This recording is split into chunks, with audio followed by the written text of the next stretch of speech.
नमस्कार। उम्मीद करते हैं आप अच्छे होंगे और तैयारी कर रहे होंगे। आज हम लोग पढ़ेंगे रेलवे एनटीपीसी के लिए, ठीक है ना? एनटीपीसी और ग्रुप डी चाहे रेलवे के किसी भी एग्जाम के लिए, ठीक है ना? 70 क्वेश्चन है और साइंस से संबंधित है। साइंस मतलब कि तीनों है। आप लोगों को इसका पीडीएफ चाहिए तो इसी वीडियो के लिंक में एक टेलीग्राम का लिंक होगा, उस पे जाएँगे तो वहाँ पे हम यहाँ पे चढ़ा देंगे। अगर आपको एमएस वर्ड में इसका चाहिए, ठीक है, तो वो भी दे सकते हैं। पावर पॉइंट में भी चाहिए, जैसे इस खाका में होगा तो इसमें चाहिए तो ये जो हम लिख रहे हैं यहाँ पे वो सब दे सकते हैं। तो जो भी आपको ज़रूरत होगी आप कमेंट कर सकते हैं हमारे पे। हम तो इसे चढ़ा देंगे इसी को, ऐसे जो हम लिख रहे हैं ना, तो इसी को चढ़ा देंगे, वहाँ से आप लोग डाउनलोड कर सकते हैं। तो चलते हैं देर न करते हुए क्वेश्चन पे।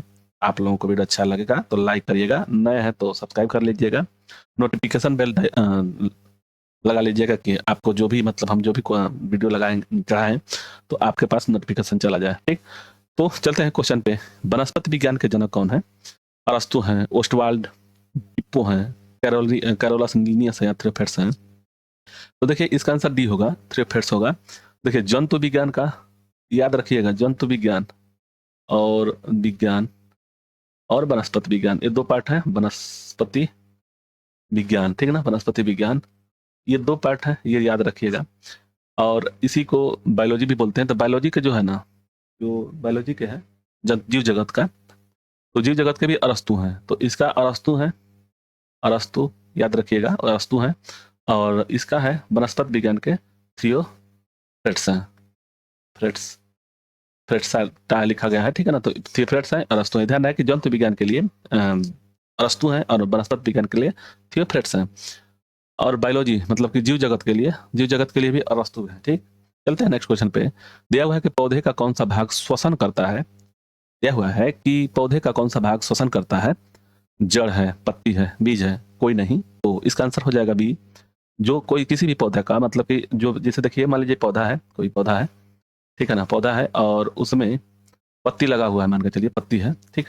तो उसमें सूर्य के प्रकाश जो पड़ता है ना, सूर्य का प्रकाश, तो यहाँ पे तो पत्ती हमको भोजन इसको भोजन देता है और यहीं से ये श्वसन प्राप्त करता है। और यहाँ पे एक चीज जाने होंगे, जाइलम और फ्लोएम। तो जो जाइलम होता है ना, जाइलम, इसमें जाइलम जो होता है खनिज पदार्थ को ले जाता है ऊपर में और भोजन बनाता है। पत्ती जो लीफ होती हैं तो वह भोजन बनाता है, उसको फ्लोएम बोलते हैं, फ्लोएम, ठीक? तो फ्लोएम का मतलब फ्लोएम क्या है कि हर एक जगह पे उसको खनिज भोजन पहुंचाता है। और जाइलम जो है खनिज पदार्थ मतलब कि ये जो जमीन से पानी और जल खनिज पदार्थ ले जाता है, तो इनके पास हर एक जगह पे पहुंचाता है, ठीक? तो जाइलम और फ्लोएम होता है। और श्वसन की बात करें तो श्वसन पत्ती से हो जाता है। ओके, तो चलते हैं नेक्स्ट क्वेश्चन पे। दिया हुआ है कि सिनकोना के पौधे किस भाग से कुनन प्राप्त किया जाता है? जो सिनकोना पौधा है उसके किस भाग से हम लोग कुनन प्राप्त करते हैं? तने से, तने की छाल से, फूल से, फल से, पत्ती से? तो इसका आंसर हो जाएगा तने से। जो हम लोग सिनकोना प्राप्त करते हैं, सिनकोना से कुनन प्राप्त करते हैं, वह तने की छाल से प्राप्त करते हैं, ठीक? जैसे देखिएगा अब कपास का जो हम लोग चरपाई बिनते हैं ना, कपास, उसके में एक छाल आता है, छाल से भी हम लोग वहां से करते हैं। तो उसी तरह से इसका छाल से भी सिनकोना के पौधे से कुनन प्राप्त करते हैं, ठीक?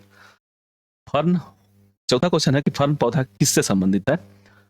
फर्न जो पौधा है किससे संबंधित है? ब्रायोफाइटा से है, टेरिडोफाइटा से है, एंथ्रोफाइटा से है, आइन में से कोई नहीं। तो फर्न जो है, फर्न वह होता है टेरिडोफाइटा से संबंध रखता है, ठीक? चलिए, थार मरुस्थल की हरियाली बनती है किससे बनती है? मरुभित से, जलोभित से, समुद्भित से, थैलोफाइटर से। तो यहाँ पे तो मतलब थार में, वहां पे तो थार राजस्थान में पड़ता है। तो थार के हरियाली कहाँ से बने, किससे बनता है? मरुद्भिद से बनता है, जलोद्भिद से बनता है, समुद्भिद से बनता है या थैलोफाइटा से बनता है? तो ये देखिए मरुद्भिद है, मरुद्भिद से बनता है। यहाँ पे ज्यादा सा नागफनी होता है, जिससे चौड़ा चौड़ा पत्ती वाले छोटे छोटे पौधे होते हैं। आगे, प्रकाश संश्लेषण तेज होता है। प्रकाश संश्लेषण कहाँ पे बने, कौन रंग में तेज होता है, यही पूछ रहा है। पीला प्रकाश में, सफेद प्रकाश में, लाल प्रकाश में, अंधेरा में? तो अंधेरा में तो नहीं होगा प्रकाश संश्लेषण। प्रकाश जब नाम ही है प्रकाश संश्लेषण, तो इसको प्रकाश चाहिए तो अंधेरा तो होगा नहीं। अब रही बात पीला, सफेद और लाल, तो लाल जो है, लाल में सबसे तेज प्रकाश संश्लेषण होता है। ओके, चलिए नेक्स्ट है। 7 नंबर क्वेश्चन है कि एक पेड़ की आयु का अनुमान लगाया जाता है कहाँ से? जैसे कोई पेड़ है, जैसे मान लीजिए पेड़ ऐसे है, इस तरह से, ठीक? तो इसको काट दिया जाएगा। जब काट दिया जाएगा तो पेड़ ऐसे हो जाएगा।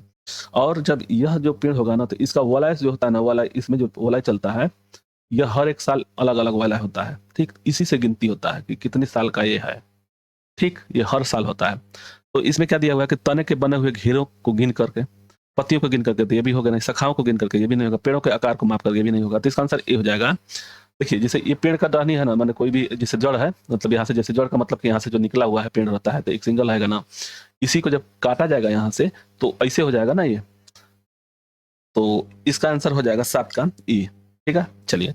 प्रकाश संश्लेषण के दौरान पौधा पैदा होने वाला ऑक्सीजन का स्रोत है, मतलब प्रकाश संश्लेषण के दौरान पैदा होने वाला ऑक्सीजन का स्रोत है जल है, कार्बन डाइऑक्साइड है, क्लोरोफिल है, सूर्य है। तो देखिए प्रकाश संश्लेषण में ये जो है ना, प्रकाश संश्लेषण में चारों की जरूरत पड़ती है। ठीक, अब कह रहा है कि ऑक्सीजन किसका स्रोत है, मैंने ऑक्सीजन जैसे अगर निकलेगा तो किसका स्रोत होगा, तो उसमें अब क्या होगा, जल की जरूरत होगी। तो ये ऑक्सीजन कहाँ पाएगा, H2O होता है, ये CO2 होता है, क्लोरोफिल क्लोरोफिल सूर्य का प्रकाश, विटामिन डी मिलता है।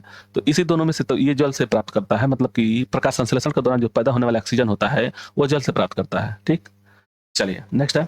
प्रकाश संश्लेषण के दौरान एक बात याद रखिएगा, इसमें प्रकाश संश्लेषण 4 चीज की जरूरत होती है। ठीक है ना, जल भी, कार्बन डाइऑक्साइड, जल नहीं, जल भी है, क्लोरोफिल है और सूर्य का प्रकाश है और मिट्टी भी चाहिए। मतलब कि जहाँ पे भी यह जहाँ पे पौधा होगा तो ये पूछता भी है कि प्रकाश संश्लेषण में क्या क्या चाहिए, तो 4 चीज चाहिए। ठीक, 9वां नंबर क्वेश्चन है कि प्रकाश संश्लेषण में पौधे द्वारा कौन सा गैस उपयोग की जाती है, ऑक्सीजन, अमोनिया, कार्बन डाइऑक्साइड और क्लोरीन। तो कह रहा है कि प्रकाश संश्लेषण में पौधों द्वारा कौन सी गैस उपयोग की जाती है, मतलब प्रकाश संश्लेषण में कौन सा गैस का प्रयोग किया जाता है। तो 9 का आंसर हो जाएगा सी, कार्बन डाइऑक्साइड। नेक्स्ट, हरे फलों को कृत्रिम ढंग से पकाने हेतु प्रयुक्त होता है कौन सा, एसिटिलीन है, एथेन है, हाइड्रोजन है, हाइड्रोकार्बन है। देखिए कोई भी फल को, जैसे कि हम लोग केला खाते हैं, तो उसको पकाने के लिए एसिटिलीन का प्रयोग किया जाता है, एसिटिलीन का।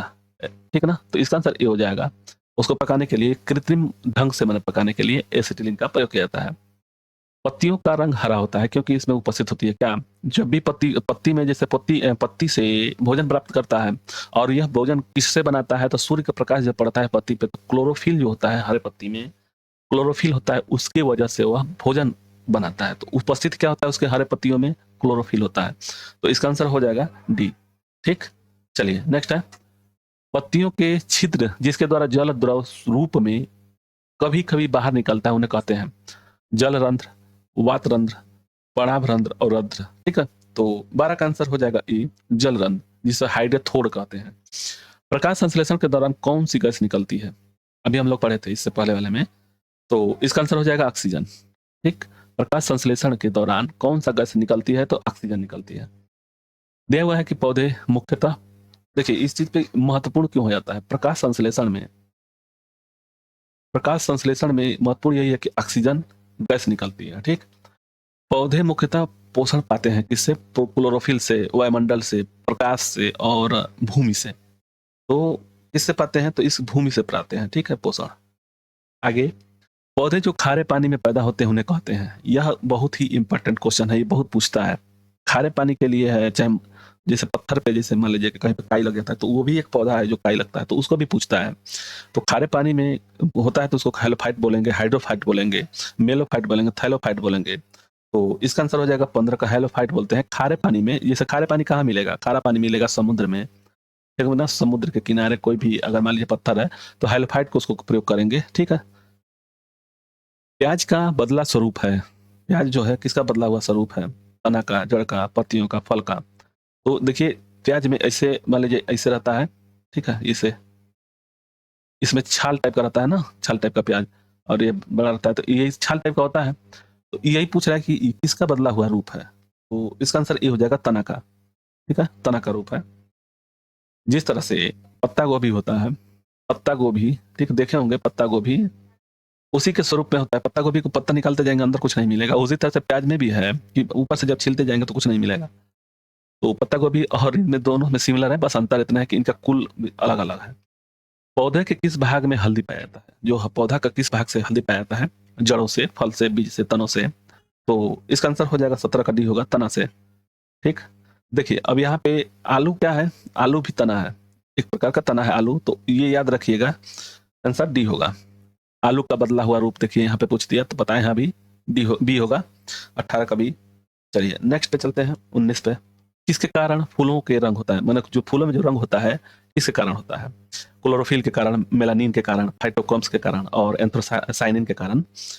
तो देखिए क्लोरोफिल जहाँ ये जो हरा पत्ती के लिए होता है जो भोजन बनाता है, पेड़ों के जो पत्ती में होता है क्लोरोफिल पाया जाता है, और ये कह रहा है कि क्लोरोफिल फूलों का रंग मैंने कहाँ से पाया जाता है, तो इसका आंसर क्या हो जाएगा, ये है एंथोसाइनिन होता है। एंथोसाइनिन, मेलानिन पुरुष के त्वचा में पाया जाता है। ठीक है, आगे, पौधों द्वारा नाइट्रोजन किस रूप में प्रयोग किया जाता है? पौधों द्वारा नाइट्रोजन किस रूप में प्रयोग किया जाता है? स्वतंत्र नाइट्रोजन के रूप में, नाइट्रेट के रूप में, नाइट्राइट के रूप में, अमोनिया के रूप में। तो इसका आंसर हो जाएगा भी नाइट्रेट के रूप में। जो नाइट्रोजन होता है, देखिएगा जो चना होता है ना, चना को उखाड़िएगा, चना पौधा होगा, उसके जड़ में, जैसे इसका जड़ जो होगा ना, तो एक छोटी छोटी यहाँ पे ऐसे दाना टाइप का रहता है, छोटा छोटा सफेद दा, यही नाइट्रोजन होता है। ठीक, और यह कहाँ से प्राप्त करता है, तो जो भी देखिएगा, एक चीज और ध्यान दीजिएगा इसमें, यह वायुमंडल से प्राप्त करता है यहाँ पे। इसीलिए खेत में, जो खेत होता है ना, किसी खेत में दो, मतलब कि एक बीज पत्री,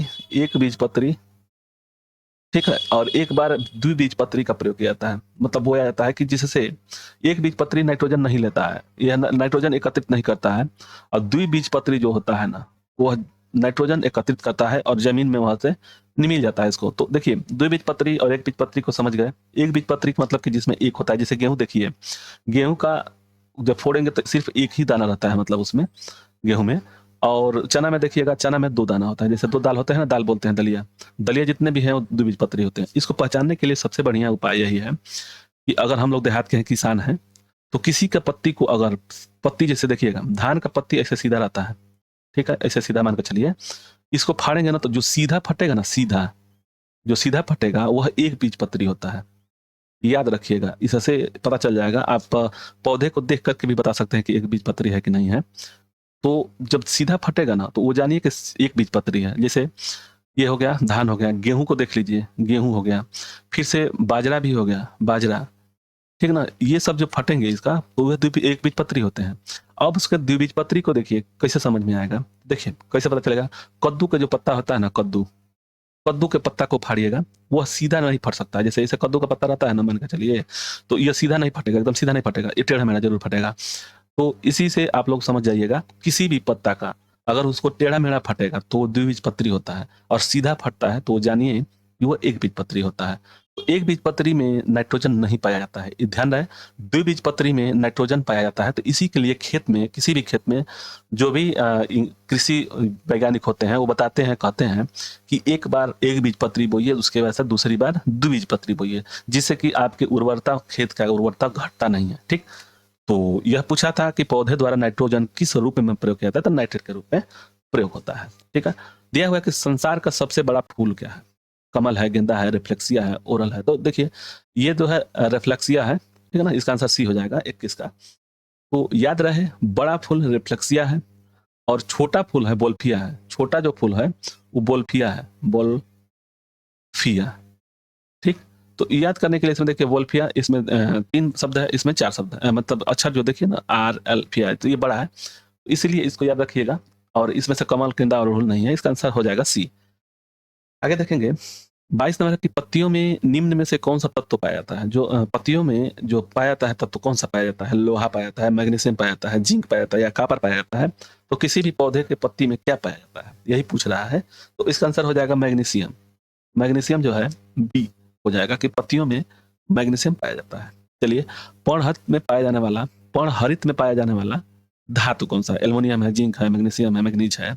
तो अभी इससे पहले हम लोग देखे थे, देखिए इससे पहले वाले में, कि पत्तियों में निम्न में से कौन सा तत्व पाया जाता है, तो मैग्नीशियम। वही पूछ रहा है कि पर्णहरित में, पर्णहरित मतलब क्या है? इसको इंग्लिश में क्लोरोफिल बोलते हैं, ठीक है ना, क्लोरोफिल बोलते हैं। पर्णहरित को इंग्लिश में पर्णहरित बोलते हैं। और पर्णहरित कहाँ रहता है? तो पत्ता में रहता है, किसी भी पौधे के पत्ते में रहता है पर्णहरित।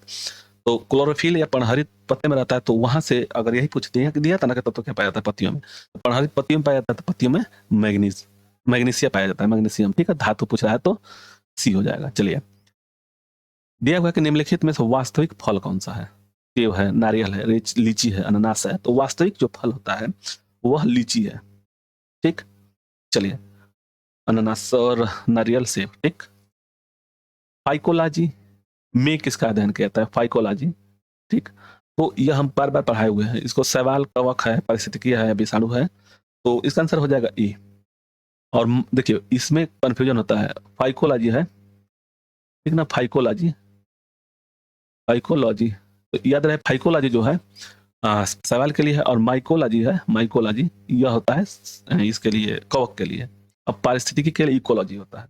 आगे पुष्पों का अध्ययन कहलाता है, एंथ्रोलॉजी है, एगेस्ट्रोलॉजी है, फिनोलॉजी है, पालिनोलॉजी है। तो पुष्प के लिए कौन सा अध्ययन कहते हैं उसको, तो इसका आंसर एंथ्रोलॉजी होता है, एंथ्रोलॉजी। आगे फूलों का अध्ययन पोमोलॉजी होगा। स्पर्मोलॉजी जो है स्पर्म के लिए है। एंथोलॉजी अभी पढ़े थे, एंथोलॉजी पुष्पों के लिए, पीडोलॉजी और पोमोलॉजी। तो इसका आंसर हो जाएगा 27 का डी होगा, पोमोलॉजी। याद रहे फलों का जो अध्ययन होता है पोमोलॉजी में होता है। नेक्स्ट है वन अनुसंधान संस्थान कहाँ स्थित है, मतलब कि वन अनुसंधान स्थित है कहाँ, लखनऊ है, शिलांग है, देहरादून है, कोलकाता है। तो इसका 28 का आंसर हो जाएगा सी, देहरादून। ठीक, लखनऊ में केंद्रीय औषधि विज्ञान है। आगे हाइड्रोपोनिक्स शब्द है, संबंधित है, हाइड्रोपोनिक्स संबंधित है किससे, मिट्टी के बिना पौधे में वृद्धि, पानी के बिना पौधे में वृद्धि, आवाज का पानी के साथ संबंध में। तो हाइड्रोपोनिक्स क्या है, 29 का आंसर हो जाएगा ए, मिट्टी के बिना पौधा में वृद्धि जो होता है उसको हाइड्रोपोनिक्स बोलते हैं। प्रकाश संश्लेषण की क्रिया होती है, प्रकाश संश्लेषण की क्रिया कहाँ होती है, पत्ती में, पत्ती के उत्तक में, संपूर्ण पौधे में और क्लोरोप्लास्ट में। तो इसका आंसर हो जाएगा क्लोरोप्लास्ट। ठीक, क्लोरोप्लास्ट में होता है। नेक्स्ट है पादपों में जल तथा खनिज लवणों का संचालन किसके द्वारा होता है, जल और खनिज लवण का। तो अभी हम लोग बताए थे, इसका दो ही चीज होता है, एक जाइलम होता है, जाइलम, ओके, और एक फ्लोएम होता है, फ्लोएम। ठीक, फ्लोएम होता है। तो फ्लोएम को और जाइलम को, जल से क्या होता है, जल। याद रखिएगा जल कहाँ पाएगा, तो जो पौधा रहेगा, मान लीजिए पौधा है उसके जड़ में रहेगा, यहाँ पे मतलब मिट्टी में। तो जल और खनिज पदार्थ नीचे से जाएंगे तो जाइलम हो जाएगा। अगर फ्लोएम जो है, फ्लोएम पत्ती में से जो भी खनिज पदार्थ भोजन बनाता है सूर्य के प्रकाश से, तो उसको पहुंचाता है कहाँ पे, हर एक जगह पे, हर एक टहनी में, तो उसको फ्लोएम बोलते हैं। और जाइलम हर एक जगह पहुंचाता है नीचे से, मतलब जल पहुंचाता है, खनिज लवण पहुंचाता है, तो उसको जाइलम बोलते हैं। तो इसका आंसर हो जाएगा ए। ठीक, कंफ्यूजन नहीं होना चाहिए आप लोगों को इस वीडियो। देखिए हमारा पास बताने का मकसद है कि हम भी आप ही की तरह है, हम भी एग्जाम देते हैं, और दे करके भी मतलब जो कहाँ कहाँ समस्या आता है वो समझ में आता है। हो सकता है कि हमको जो समझ में नहीं आता आपको समझ में आता हो, लेकिन मुझे नहीं समझ में आता तो उसको हम आपको डिटेल से बताते हैं। याद करने का तरीका यही सब होता है। ठीक, चलिए, प्राकृतिक वर्ण सिद्धांत का प्रतिपादन किया है, कौन किया है, मेंडल ने। प्राकृतिक वर्ण का मतलब प्राकृतिक का वातावरण का कौन सा सिद्धांत कौन दिए थे, मेंडल ने दिए थे, लेमार्क ने दिए थे, वेलेस ने या डार्विन ने। तो इसका आंसर हो जाएगा डार्विन ने। डार्विन ने प्राकृतिक वर्ण का सिद्धांत दिए थे। प्रकाश संश्लेषण होता है रात्रि में, दिन और रात्रि में, केवल दिन में कोई नहीं। तो देखिए प्रकाश संश्लेषण जब नाम आ ही गया है तो कहाँ पे होगा, केवल दिन में। ठीक, आगे पौधे में वातपोत्सर्जन की क्रिया किसमें होती है। अब देखिए ये चीज, प्रकाश संश्लेषण और वातपोत्सर्जन में दोनों में अंतर होता है।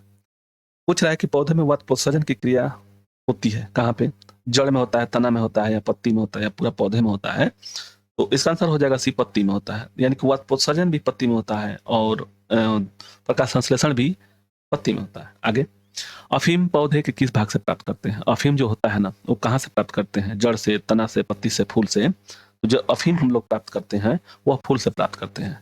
आगे तारपीन का तेल प्राप्त किया जाता है किससे, साइकस पेड़ से, देवदार से, चीड़ से। तो चीड़ से प्राप्त किया जाता है जो तारपीन का तेल होता है। जैसे देखिए इसको समझिए, तारपीन तेल कौन सा था आप जानते भी होंगे। जैसे हम लोग के घर में जो दरवाजा होता है, चाहे लकड़ी का जो होता है ना, तो उसमें जब पेंट होता है तो उसमें तारपीन का तेल मिलाया जाता है उसको पतला करने के लिए। तो वह यही पूछ रहा है कि तारपीन का जो तेल मिलता है वह कहाँ से, किससे, किस पौधे से प्राप्त किया जाता है।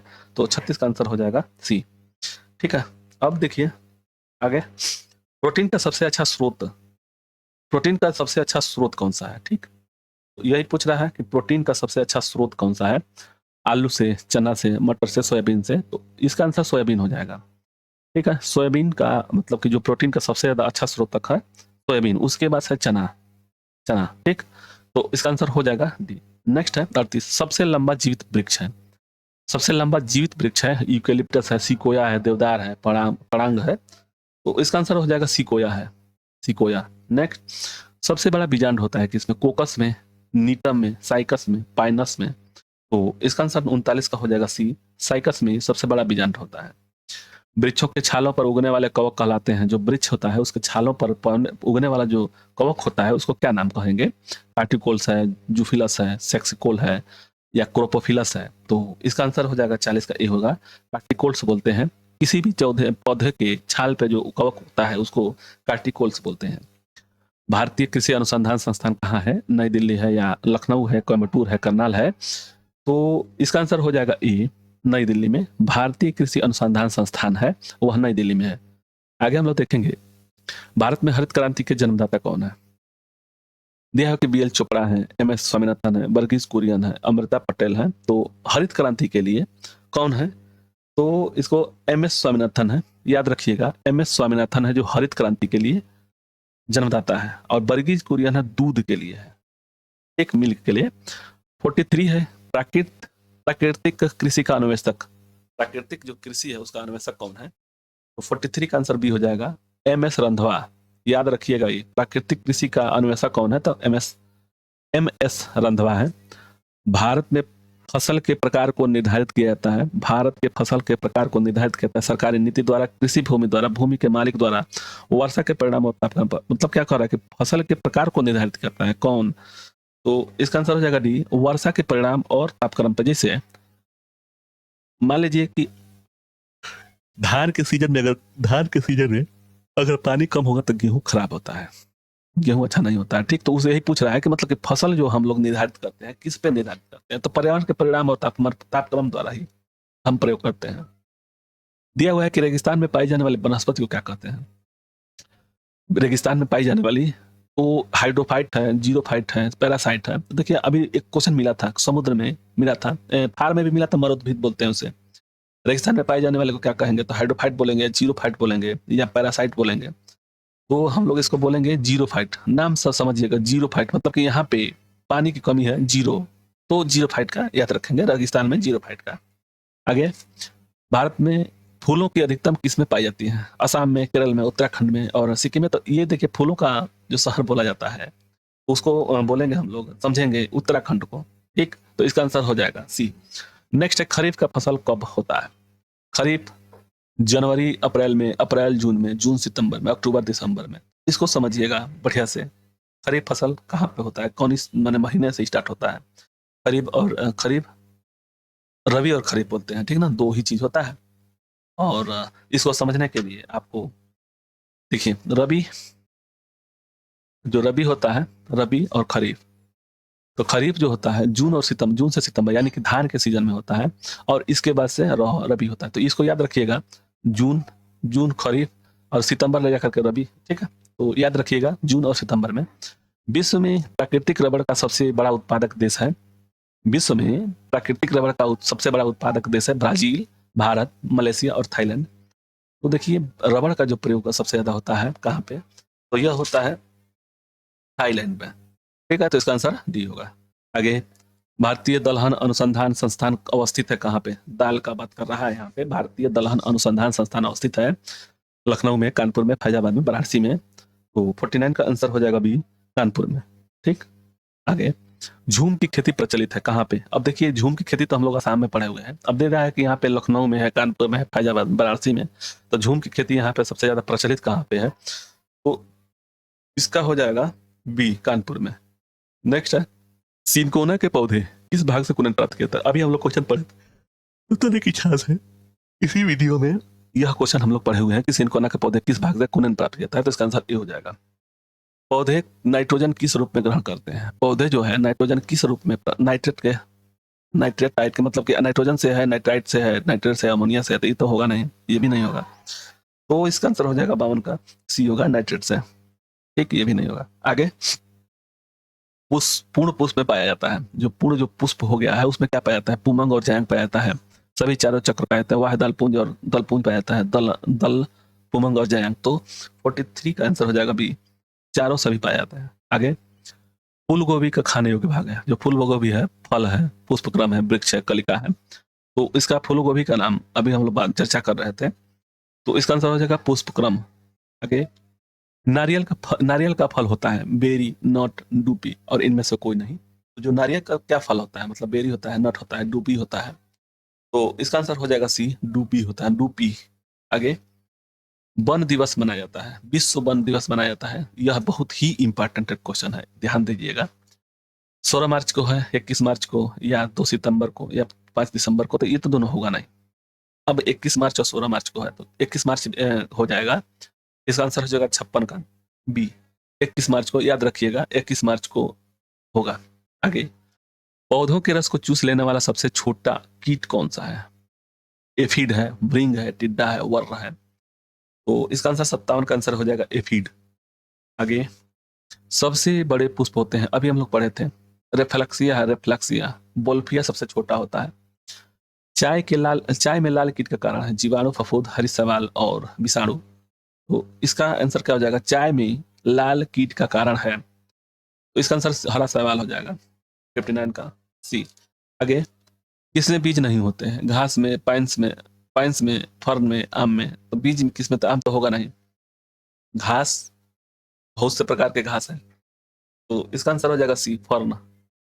ठीक। आगे, नींबू के कैंकर रोग होता है। कैंकर रोग जो होता है नींबू में, किसके कारण? कवक से, जीवाणु से, वायरस से, निमेटोड से। तो इसका आंसर क्या हो जाएगा? 61 का हो जाएगा बी, जीवाणु से। नेक्स्ट, मटर में मार्स रोग का कारण है। जो मटर होता है उसमें मार्स रोग का कारण क्या है? उसमें कारण क्या है? जस्ता की कमी है, मैग्नीज की कमी है, या मालिब्डेनम की कमी है, या कॉपर की कमी है। तो इसका आंसर हो जाएगा बी। नेक्स्ट है, भारत का विश्व में गेहूं उत्पादन का कौन सा स्थान है? भारत का विश्व में गेहूं का उत्पादन कौन सा है? 1 है, 2 है, 3 है, 4 है। तो इसका आंसर हो जाएगा, देखिए ये हमेशा बढ़ता घटता रहता है, तो इसका आंसर द्वितीय है। ठीक है, इस समय जो पढ़ा रहे हैं द्वितीय है। निम्नलिखित में से कौन सा असत्य फल है? असत्य फल, काजू, सेब, नाशपाती, उपयुक्त सभी। असत्य फल कौन सा है? तो इसका आंसर हो जाएगा डी। नेक्स्ट है, निम्नलिखित में से कौन सी नगदी फसल है? मक्का है, गेहूं है, तंबाकू और धान है। 65 का आंसर हो जाएगा सी, तंबाकू। आगे, निम्नलिखित में से किसमें प्रोटीन सर्वाधिक पाया जाता है? प्रोटीन, चावल, मक्का, मूंगफली और सेब। तो अब इसमें देखिए दिया हुआ है, अब इसमें आपको कंफ्यूजन होगा, मक्का या मूंगफली, इसी दोनों में से कोई होगा। तो 66 का आंसर हो जाएगा सी, मूंगफली। यूरिया में नाइट्रोजन किस रूप में होता है? अमोनिया, एमाइड, नाइट्राइट और नाइट्रेट के रूप में। तो देखिए 67 का आंसर हो जाएगा बी, एमाइड के रूप में। नेक्स्ट है, सोयाबीन की उत्पत्ति कहाँ होती है? भारत, चीन, संयुक्त राज्य अमेरिका और मैक्सिको। तो इसका आंसर हो जाएगा बी, चीन में। नेक्स्ट, हरित क्रांति के दौरान किस खाद्यान्न का उत्पादन बढ़ा था? तो इसमें गेहूं था, ध्यान रखिएगा। हरित क्रांति के एम.एस. स्वामीनाथन थे, उस समय प्रधानमंत्री कौन थी? तो वो थी इंदिरा गांधी। और इसमें सबसे ज्यादा गेहूं हुआ था, गेहूं पर बहुत ज्यादा असर पड़ा था। तो इसका आंसर हो जाएगा 69 का ए। आगे हम लोग देखेंगे, निम्नलिखित में से कौन प्रोटीन का उत्तम स्रोत है? जो प्रोटीन है उसका उत्तम, तो सबसे उत्तम स्रोत ये है, अगर सोयाबीन आ गया ऑप्शन में, सोयाबीन भी है, मूंगफली भी है, अरहर भी है, दाल भी है, तो सबसे ज्यादा सोयाबीन में पाया जाता है। तो 70 का आंसर ई हो जाएगा। ठीक है। भारत में कपास की उत्पत्ति में अग्रणी राज्य कौन सा है? उत्तर प्रदेश, गुजरात, महाराष्ट्र, तमिलनाडु। तो कपास कहाँ पाया जाता है? तो जहाँ काली मिट्टी होती है ना, कपास कहाँ मिलता है? तो काली मिट्टी में। याद रखिएगा, कपास को काली मिट्टी बहुत पसंद है, वहां पे बहुत ज्यादा उगता है। तो काली मिट्टी मिलती है महाराष्ट्र साइड में। तो इसका आंसर हो जाएगा 71 का सी। ठीक। और अगर इसी में पश्चिम बंगाल दे दिया होता, पश्चिम बंगाल और बांग्लादेश, जो ठीक है ना, बांग्लादेश दे देता, तब यहाँ पे ये हो जाता है। तो इसका आंसर हो जाएगा अभी, भारत का सबसे बड़ा रबड़ उत्पादक राज्य कौन सा है? केरल है, तमिलनाडु, आंध्र प्रदेश, कर्नाटक। तो रबड़ सबसे ज्यादा कहाँ पाया जाता है? तो यह पाया जाता है केरल में। यह पूछता है, बहुत ही इंपॉर्टेंट क्वेश्चन है, यह पूछता भी है। केरल में रबड़ का उत्पादक सबसे ज्यादा होता है। क्षारीय मृदाओं में सुधार लाने के लिए उपयुक्त रसायन है। क्षारीय मृदा में सुधार लाने के लिए उपयुक्त चूना पत्थर है, गंधक है, जिप्सम है, पायराइट्स है, पाइराइट्स है। तो इसका आंसर हो जाएगा 73 का डी होगा। ठीक है ना, पाइराइट्स होगा। आगे, रेड रोट रोग किस फसल का रोग है? गन्ना का है, कपास का है, केला का है, मूंगफली का है। रेड रोट जो है किससे संबंधित होगा? तो इसका 74 का आंसर ये होगा, गन्ना। देखिएगा, रेड रोट ध्यान रखिएगा, जो गन्ना होता है उसमें लाल कलर का एक, या तो वो जिससे कि यहाँ रहेगा तो लाल कलर का हो जाता है। ठीक, उसी को रेड रोट बोलते हैं। 75 है कि भारत में निम्नलिखित किस फसल का सबसे ज्यादा क्षेत्रफल है? गेहूं, मक्का, धान, ज्वार। तो किस फसल का सबसे ज्यादा क्षेत्रफल है? तो इसका आंसर हो जाएगा 75 का सी होगा, धान का। आगे, नेक्स्ट है, भारत का केंद्रीय औषधीय अनुसंधान संस्थान निम्नलिखित में से किस स्थान पर स्थित है? ध्यान रखिएगा, बहुत ही इंपॉर्टेंट क्वेश्चन ये पूछ रहा है बार बार। केंद्रीय औषधि अनुसंधान जो है कहाँ पे? दिल्ली में है, बंगलोर में है, चेन्नई है, या लखनऊ है। तो इसका आंसर 76 का डी हो जाएगा, लखनऊ। याद रखिएगा, केंद्रीय औषधि अनुसंधान जो है दिल्ली लखनऊ है। मानव द्वारा सबसे पहले उपयोग में लाया जाने वाला अनाज कौन सा है? जौ है, जई है, राई है, गेहूं है। तो सबसे पहले मानव गेहूं का नहीं, जौ का प्रयोग किया था सबसे पहले।